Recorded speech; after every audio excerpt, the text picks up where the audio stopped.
The Revenue Mobilization and Allocation and Mobilization Allocation of Fiscal Commission says it will be more productive to review the nation's revenue allocation formula every 5 years.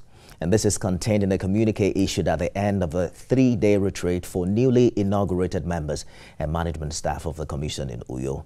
Signed by its chairman, Mohammed Shehu, the current revenue allocation formula had existed for 16 years.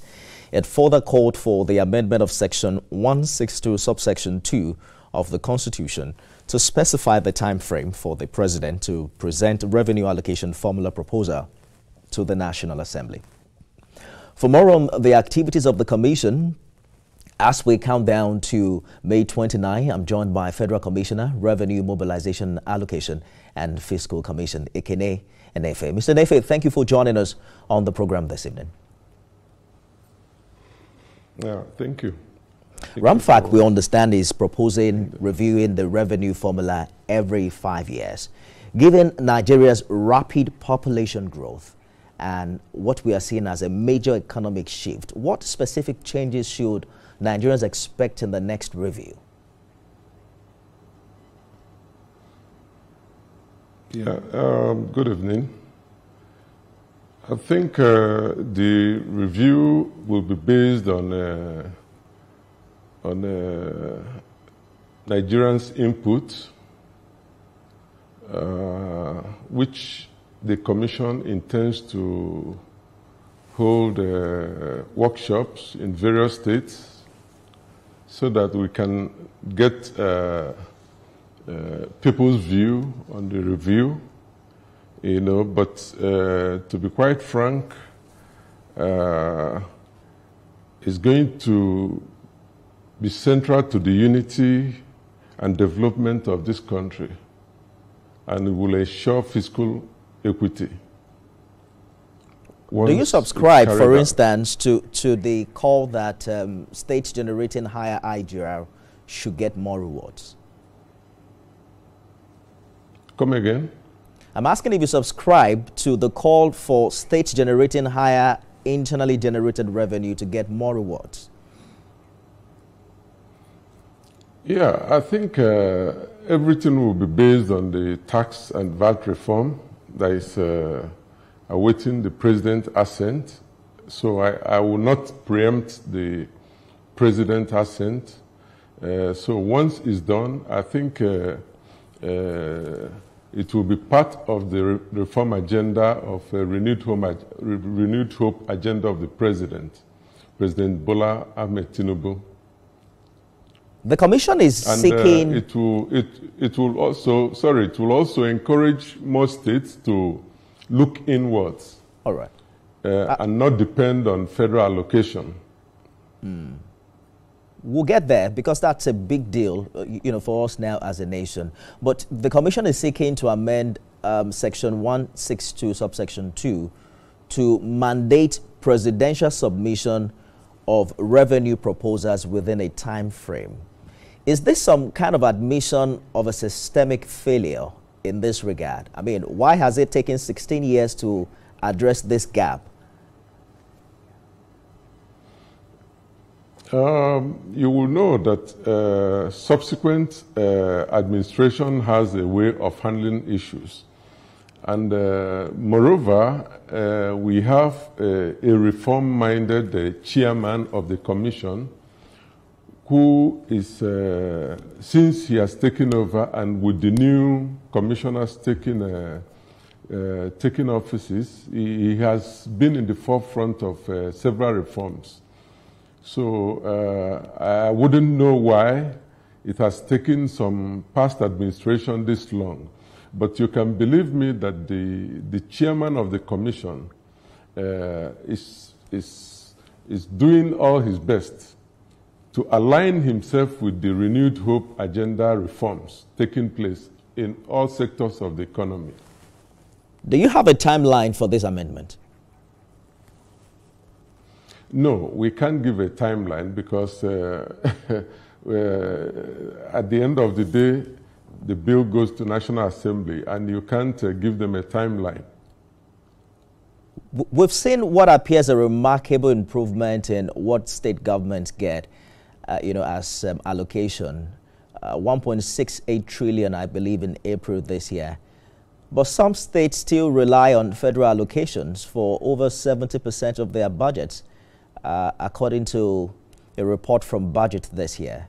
Shouldn't the new formula penalize non-performing states and reward fiscally innovative ones? I think, like I made the point before, it will also ginger more states to start looking inward and depend less on federal allocation, because most states has things to offer. Most states has things to generate revenues, and but most states tends to depend solely on allocations. So, but even the Commission, I think we are looking inwards also to see how we can also help states generate, look inward and generate more revenues. So as we speak now, Mr. Nefe, oil-producing states get 13% derivation, but there are also concerns about those with solid minerals. Lithium and gold are booming in states like Nasarawa. Will the Commission recommend similar derivation principles for mining states or mining communities? I think the Commission is working towards equitable distribution of natural resources to all the federating units, and solid mineral sector won't be an exception. So while you're proposing formula reviews, your commission itself has faced some backlash for the political office holders' pay raise. I think it was in 2023. You know, they say, how can Nigerians trust the commission to prioritize equitable sharing when its own fiscal decisions seem contradictory? How do you react to that?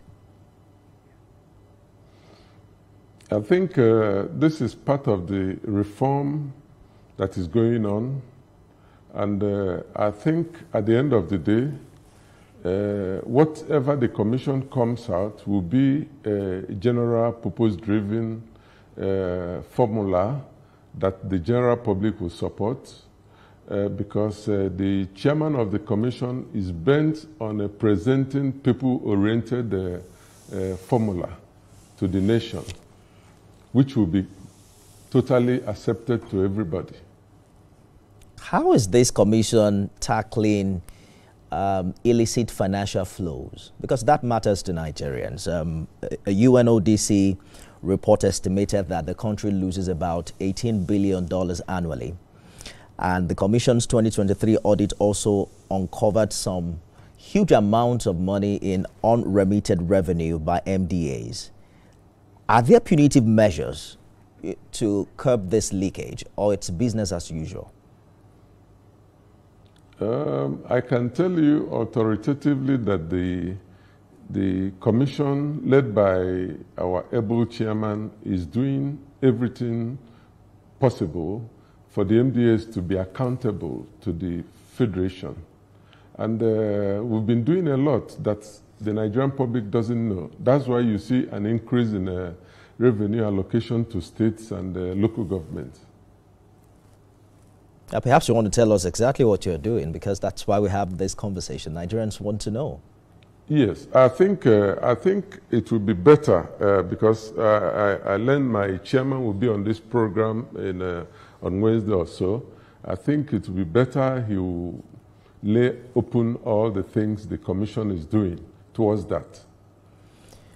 But what about transparency in revenue reporting?